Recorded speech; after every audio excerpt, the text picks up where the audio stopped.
পটুয়াখালীর কলাপাড়ায় বড় ভাইয়ের সঙ্গে পূর্ব বিরোধের জেরে ছোট ভাইয়ের বসতঘর পুড়িয়ে দেওয়ার অভিযোগ উঠেছে প্রতিপক্ষ সোলেমান তালুকদারের বিরুদ্ধে। পটুয়াখালী থেকে সঞ্জয় ব্যানার্জির প্রতিবেদনে দেখুন বিস্তারিত। বৃহস্পতিবার দিবাগত রাত ১:৩০টার দিকে উপজেলার চাকামাইয়া ইউনিয়নের বেতমুর গ্রামে এ ঘটনা ঘটে। এতে ফিরোজ আলমের প্রায় ১০ লাখ টাকার ক্ষতি হয়েছে।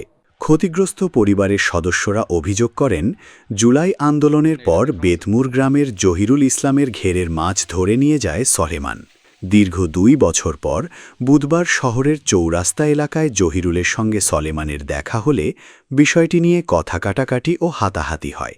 এ ঘটনায় স্থানীয় গণ্যমান্য ব্যক্তিদের কাছে বিচার চায় সলেমান। তাৎক্ষণিক বিচার না পেয়ে গতকাল চৌরাস্তা এলাকায় বসে বড় ধরনের ক্ষতি করার হুমকি দিয়ে রাতে জহিরুলের ছোট ভাই ফিরোজের ঘর পুড়িয়ে দেয় বলে তাদের অভিযোগ। সলেমান নামে এক ব্যক্তি, উনি বিগত দিনে আমার মাছের ঘের থেকে মাছও ধরছে এবং মাঝে মাঝে মাছ চুরি করে, গরু চুরি করে, এটাই করে। তাই ওনার সাথে একটু কথার কাটাকাটি হয়েছে। উনি বলছে যে আমি তোমার সবচেয়ে বড় ক্ষতিটা কইরা যাব, তুমি টের পাবা ২-১ দিনের ভিতরে।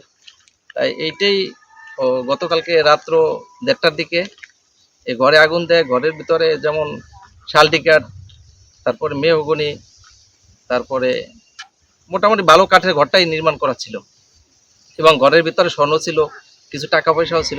এতে ভূষীভূত হয় পুরো বসতঘর। তবে এ সময় ঘরের মধ্যে কেউ ছিল না।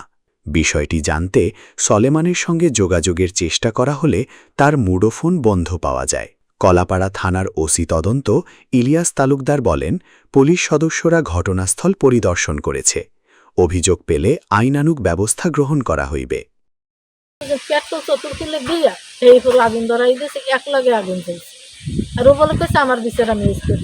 আমাদের যে দোকানের কাছে সবার কাছ থেকে সামনে সন্ধ্যার সময় বসে যে এরকম যে আমাদের যে কথা কাটাকাটি হয়েছে এর প্রতিবাদ যদি হয়তো কেউ করার নাই, কিন্তু এর প্রতিবাদের ফল আমরা দিনে যদি নাও করতে পারি, আমারটা আমি রাত্রে করে দিয়ে যাব, এই কথা বলে সে দোকান থেকে আইসা রাত্রে আমাদের ঘরে এরকম আগুন জ্বালাই দিয়ে চলে যায়।